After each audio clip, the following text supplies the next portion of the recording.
91년 5월은 사실 좀 돌아보기 싫은 끔찍한 뭐 이런 시기예요. 그래서 91년 5월 달에 계속 2달 동안을 영안실에서 거기다 살다시피 하면서 지방까지 가면서 병원도 뭐 어머니 아버님도 모시고 가고 장례식 치르고 이렇게 했던 그런 기간이었고, 매일 아침에 눈 뜨는 게 진짜 두려웠던, 또 누가 죽었다고 하는 소식이 들릴까 봐. 91년 그 투쟁은 그러니까 군사 정권을 마지막으로 청소하던 투쟁이었다. 근데 사실은 그 전에서부터 투쟁이 조직되고 있었어요. 90년에 노태우 정권이 김영삼 정치 세력하고 합쳐서 민자당이 탄생했거든요. 3당 합당이 돼서 이 민자당이 탄생해서 본격적인 민중 탄압, 말하면 민중 생존권 박탈이 이루어집니다. 그래서 그때 이미 우리 강경대 학생이 폭력 경찰의 희생이 되기 전에도, 그러니까 민자당 일당 분쇄와 민중 생존권 쟁취 국민연합이 결성되어 있었어요. 국민연합이 투쟁을 조직하고 이끄는 과정에서 또 학생들의 투쟁이 점점 가열화되는 상황 속에서 명지대 우리 강경대 학생이 폭력 경찰에 맞아서 이렇게 숨지는 이런 사건이 일어난 거죠. 이 대목에서 굉장히 중요한 게 하나 있어요. 뭐냐면은 강경대 우리 학생이 4월 27일 날 91년 기생이 되는데, 안양구치소에서 수감이 되어 있던 한진중공업 박창수 위원장이 안양병원에서 의문사를 하게 됩니다. 그때 학생들과 노동자들이 안양병원에 집결해가지고 박창수 이 열사를 지키기 이제 투쟁이 한편에서 일어나요. 한편에서는 강경대의 폭력 사망 규탄 투쟁, 한편에서는 박창수 위원장 의문사 사인 규탄 투쟁, 노동자들과 학생들을 함께 이 투쟁이 이렇게 주축이 되었거든. 이 전체적인 투쟁, 민중 생존권 투쟁, 민주화 투쟁, 이것이 함께 된 것이 91년 투쟁이다.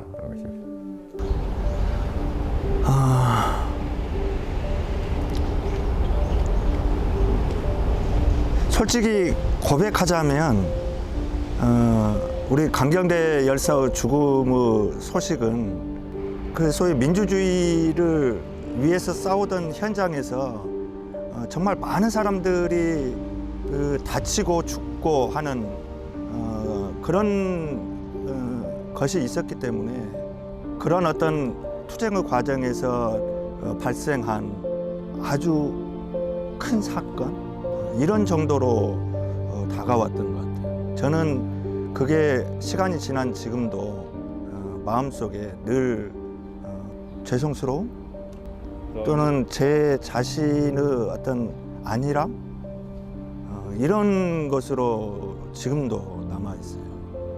강경대라는 명지대 학생이 집회를 하다가 교문 앞에서 백골단들의 쇳파이프에 뒤통수를 맞고 돌아가시고, 그리고는 매일 사람이 죽었습니다. 김기설이라는 분도, 그리고 그때 한전의 노동자도 돌아가시고, 그러다 이제 5월 6일 날 박창수 위원장이 안양병원에서 시신으로 발견이 되죠. 갑자기 이제 백골단들이 영안실 벽을 뚫고 들어와서 시신을 탈취를 해갑니다. 그리고 이제 뉴스를 통해서 부검 결과를 발표를 했던 게 노동운동의 염증을 느낀 자살이었다. 김호석이라고 하는 화가가 있는데요. 그분이 그린 아주 긴 작품이에요. 굉장한 작품인데, 그때 아마 그날이 그 공덕동에서 로제할 때일 거예요. 그때 아마 그날 신촌에서 이대 앞까지 이렇게 쭉 펼쳐져 있는 시위대를 그린 그림이 있거든요. 그 시위대 풍경이 머릿속에 계속 남아있는 것 같아요. 전 계급 계층이 참여했던 그런 장소였고, 왜 이렇게 싸우고 왜 이렇게 그 과정에서 안타깝게 죽기도 하고 이런 열사들의 문제를 어떻게 바라보고 이해를 해야 되나라는 게 제 1학년 때의 많은 고민이었습니다. 그래서 그때는 거의 학교도 거의 수업이 안 되고 하니까 거의 선배들하고 거의 뭐 신촌이다, 뭐 어디 뭐 광화문이다, 뭐 동인천이다 엄청 많이 돌아다녔거든요. 김지아 시인이 그 죽음 후 구판을 걷어치워라라고 하는 글을 써가지고 김지아 시인에 대해서 공부했던 사람들이 많거든요. 그래서 그 김지아 시인에 깊이 빠졌던 그 학생들이 절망하고 그 박승희 열사의 죽음이 아주 가슴 아팠던 것 같아요. 왜냐하면은 그 박승희 열사가 아주 잘 따르던 선배가 최은이라고 아주 훌륭한 시인이었어요. 아마 그때 충격으로 글을 안 쓰는 것 같아요, 최은이는. 그랬을 때 이를테면 어른의 역할이랄지 그 윗사람의 역할이 뼈아프게 느끼게 만든 죽음이었다고 생각이 듭니다. 저는 뭐 성균관대학교 김기정 저기가 제일 기억에 남아요. 왜냐하면 성균관대학교 김기정 저기 5월 25일 날 91년 5월 25일 날 3차 국민대회 때 이제 토끼머리로 이제 해서 그 퇴계로 해서 이제 사망을 했던 거거든요.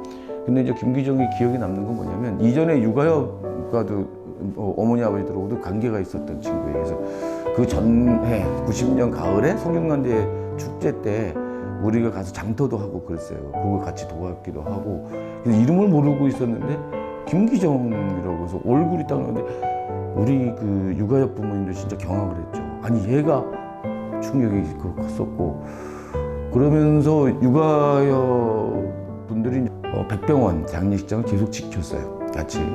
그 다음 날 오전에 이제 이 우남동에 강경예대 열사 운구가 5.18 광장으로 오려고 하는데 못 오고 있어서 돌도 깨가지고 막 날르기도 하고 막 그런 상황이었는데 시민들이 거기에 주변에 있는 나무들을 이용해가지고 그 수로에 나무 다리를 놓고 그 운구가 오게 만든 거예요. 그래서 정말 이 시민들의 힘은 너무 대단하다. 그러니까 그 상태로는 도저히 광주에 들어올 수 없겠구나 이렇게 생각하고 있었는데 거기를 그렇게 들어오게 만들었고 또 놀라운 것은 이 운구가 이제 우남동에 들어와서 금남로까지 가는데 시민들이 구름처럼 모여든다.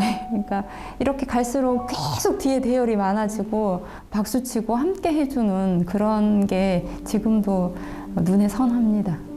페레스트로이카를 비롯해서 소비에트 연방이 해체되는 과정이 막 진행되고 있었고 89년도에는 베를린 장벽이 붕괴되고 있었고 막 이 걷잡을 수 없이 파도가 밀려오는 속에서 그때 아마 이제 그 학생들이 투쟁하고 있을 때 지식인들이 굉장히 이렇게 혼란을 많이 겪던 이제 그런 시대였다고 봐요. 그래서 그때 당황하고 너무 섣불리 절망하고 이를테면 아우성쳤던 우리 사회를 대표하는 지식인들이 그런 모습을 보일 때 이 부분이 청년 학생들에게 어떻게 타격을 가하는지. 안동 가니까 안동 김영균 열사 그 주변에 있었던 사람들을 경찰에서 수사를 했다. 그런 이야기를 들었습니다. 뭘 수사를 하냐 그랬더니 유서 대필 혐의로. 그래서 아마 교지 그 편집위원인가 뭐 그런 거를 했던 것 같은데 그 동료들을 수사를 한 거예요. 그래서 유서 대필을 조작을 그때부터 시작을 했구나 하는 것을 알게 됐고 그 다음 날 그 연대 그 당시 상황실에 나가서 조금 있으니까 김기설 열사 분신 소식을 듣게 됐습니다. 결국은 그 김기설 열사 분신을 계기로 해서 분신에 배후가 있다 이런 이야기들을 이제 퍼뜨리고 이 어떤 분신한 거의 진정한 의미를 왜곡하고 분신을 부추기고 죽음이 뒤에서 선동하는 그러한 세력이 있는 것처럼 그래서 김기설의 유서를 대필했다라는 혐의를 씌우게 되는 것이죠. 그러니까 치밀한 사전 공작이 있었다. 왜 30년이 넘도록 그 진상들이 밝혀지지 않는지. 그때야 군사독재 정권 시절이어서 노동자들이 이렇게 죽어나가고 학생들이 죽어나가고 죽음의 원인들이 은폐됐다 그러지만 지금은 저는 밝힐 수 있다고 생각을 하거든요. 근데 그런 진실들이 아직도 못 밝혀지고 안 밝혀지고 있다는 것들이 과연 이 사회가 민주주의가 맞는지에 대한 의문들이 있죠. 그래서 하여튼 시간이 늦기는 했지만 반드시 밝히고 넘어가야 될 역사의 진실이라고 생각을 합니다. 이 열사들이 지금 살아있다고 하면 어떻게 살았을까? 우리가 그때 다짐했던 그런 것들을 잘 지키면서 살고 있나? 이런 생각을 늘 하게 됩니다. 단순히 옛날을 복귀하는 것보다 91년도에 열사들이 만들려고 했던 세상을 다시 떠올려보고 지금 2021년도에 그 지향들이 아직도 필요하지 않은가. 그런 세상들을 함께 또 꿈꿔야 되지 않는가. 그랬을 때 나는 그때 당시에 활동했던 활동가들의 얘기들이 더 많이 나왔으면 좋겠다는 생각이죠. 그때 당시에 패배적인 의식을 갖고 영을 따랐던 사람들이 그 얘기를 해줘야 이게 이제 풀어지고 이 사회운동에 대한 관점이나 뭐 이런 부분들 다시 회복이 되고 그 사람들도 치유가 돼야 되거든요. 시대적인 역사적인 치유적인 과정들도 좀 밟아가야 될 필요가 있는 게 91년 5월 투쟁입니다. 너무나 엄혹하고 어디 한 군데에도 희망이 보이지 않는 그런 상황 속에서 많은 열사들이 생명을 던져가며 헌신 투쟁을 했고 또 그 투쟁 과정에서 희생당한 많은 분들이 있었습니다.